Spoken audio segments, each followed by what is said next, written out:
Covid 19 के बारे में हर दिन के साथ कोई ना कोई नई जानकारी सामने आती रहती है।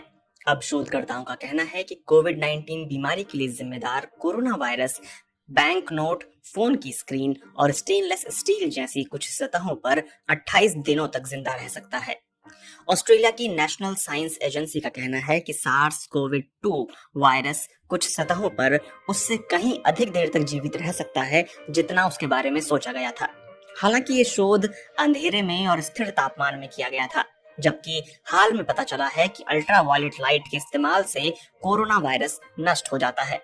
कुछ जानकार इस बात पर संदेह जताते हैं कि सतह पर मौजूद वायरस से इंसान के संक्रमित होने का कितना वास्तविक खतरा होता है।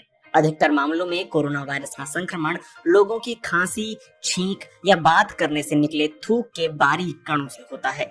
इससे पहले लेबोरेटरी में हुए टेस्ट में पता चला था कि बैंक नोट और कांच पर कोरोना वायरस 2 या 3 दिनों तक ही जीवित रह सकता है, जबकि प्लास्टिक और स्टेनलेस स्टील की सतह पर यह 6 दिन तक जिंदा रह सकता है। हालांकि लेबोरेटरी टेस्ट के नतीजों में थोड़ा फर्क था, लेकिन ऑस्ट्रेलियाई एजेंसी CSIRO की एक रिसर्च का कहना है कि यह वायरस बेहद मजबूत है और 20 डिग्री सेल्सियस के तापमान और अंधेरे में मोबाइल फोन के कांच, प्लास्टिक और बैंक नोट जैसी चिकनी सतहों पर 28 दिनों तक जीवित रह सकता है। कोरोना वायरस की तुलना में ऐसी ही परिस्थितियों में फ्लू का वायरस 17 दिनों तक जीवित रह सकता है। वायरोलॉजी जर्नल में प्रकाशित रिसर्च में पता चला है कि ठंडे तापमान की तुलना में गर्म तापमान में यह वायरस कम देर तक जीवित रहता है।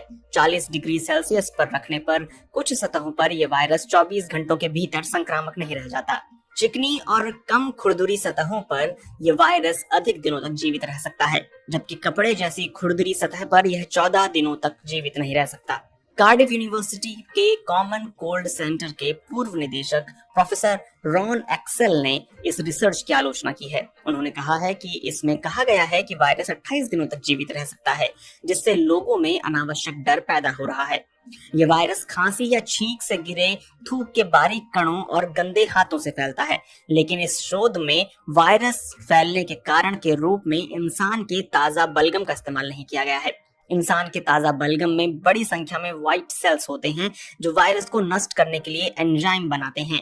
बलगम में वायरस से मुकाबला करने के लिए एंटीबॉडी और केमिकल भी हो सकते हैं। मेरी राय में संक्रामक वायरस सतह पर गिरे बलगम में कुछ घंटों के लिए ही जीवित रह सकते हैं, न कि कई दिनों के लिए। इसी साल जुलाई में रटगर्स यूनिवर्सिटी में माइक्रोबायोलॉजी के प्रोफेसर इमैनुअल गोल्डमैन का एक पेपर जानी मानी पत्रिका में छपा था। इसमें कहा गया था कि सतह पर पड़े थूक के कणों से संक्रमण का खतरा कम होता है। कोविड 19 का वायरस मुख्य रूप से हवा के जरिए फैलता है। अब तक हुए शोध में पता चला है कि यह वायरस हवा में मौजूद कणों में 3 घंटों तक जीवित रह सकता है। अब तक इस बारे में कोई पुख्ता जानकारी नहीं है कि बैंक नोट और टच स्क्रीन जैसी सतहों के जरिए ये कितनी तेजी से फैल सकता है। स्टेनलेस स्टील की सतह पर यह वायरस कितनी देर तक जीवित रह सकता है, इसे लेकर हाल में जो शोध हुए हैं उनमें पता चला है कि सामान्य तापमान में ये स्टेनलेस स्टील पर 3 से 14 दिनों तक जीवित रह सकता है। नई रिसर्च में देखा गया है कि कांच, कागज, प्लास्टिक के नोट और स्टील पर यह वायरस कितनी देर तक जीवित रह सकता है। शोधकर्ताओं ने पाया है कि इन सभी सतहों पर 20 डिग्री सेल्सियस पर 28 दिनों के बाद भी वायरस का पता लगाया जा सकता है। इसमें वायरस के जीवित रहने का वक्त पहले के शोध से कहीं ज्यादा बताया गया है। ये शोध जिन परिस्थितियों में किया गया है वो वायरस के अनुकूल थे, मसलन अंधेरा कमरा, स्थिर तापमान और नम हवा। लेकिन असल जिंदगी में वायरस को अपने अनुकूल परिस्थिति कम ही मिलती है। फिर भी शोध के ये नतीजे एक बार फिर बताते हैं कि संक्रमण के खतरे को कम करने के लिए नियमित रूप से हाथ धोने और टच स्क्रीन को धोने या सैनिटाइज करने की जरूरत है। साथ ही संक्रमण के खतरे को कम करने के लिए हमें अपना चेहरा छूने से बचते रहना चाहिए। आखिरकार ये रिसर्च इतनी महत्वपूर्ण क्यों है? CSIRO के मुख्य कार्यकारी अधिकारी डॉक्टर लैरी मार्शल कहते हैं कि किसी सतह पर यह वायरस कितनी देर तक टिका रह सकता है। ये जानकारी हमें वायरस से निपटने की कोशिशों, संक्रमण को कम करने और लोगों को बचाने में मदद करती है। रिसर्च में शामिल सदस्यों का कहना है कि ठंडी परिस्थितियों में स्टेनलेस स्टील पर वायरस का अधिक देर तक जीवित रहना ये बताता है कि कोविड 19 महामारी का गंभीर असर मीट प्रोसेसिंग केंद्र और कोल्ड स्टोरेज सुविधाओं के आसपास क्यों हुआ है। पूरी दुनिया में मीट प्रोसेसिंग केंद्रों और बूचड़खानों में काम करने वाले हजारों लोग कोरोना संक्रमित पाए गए हैं। इससे पहले वायरस संक्रमण के अधिक मामलों की एक वजह बंद कमरों में काम करना, ठंडा और नमी भरा माहौल भी बताया गया था। CSIRO के शोधकर्ताओं का कहना है कि उनके शोध के नतीजे पहले आए उन शोधों के नतीजों से मेल खाते हैं जिनमें कहा गया था कि फ्रीजर में रखे ताजा खाने में वायरस अधिक देर तक जीवित रह सकता है।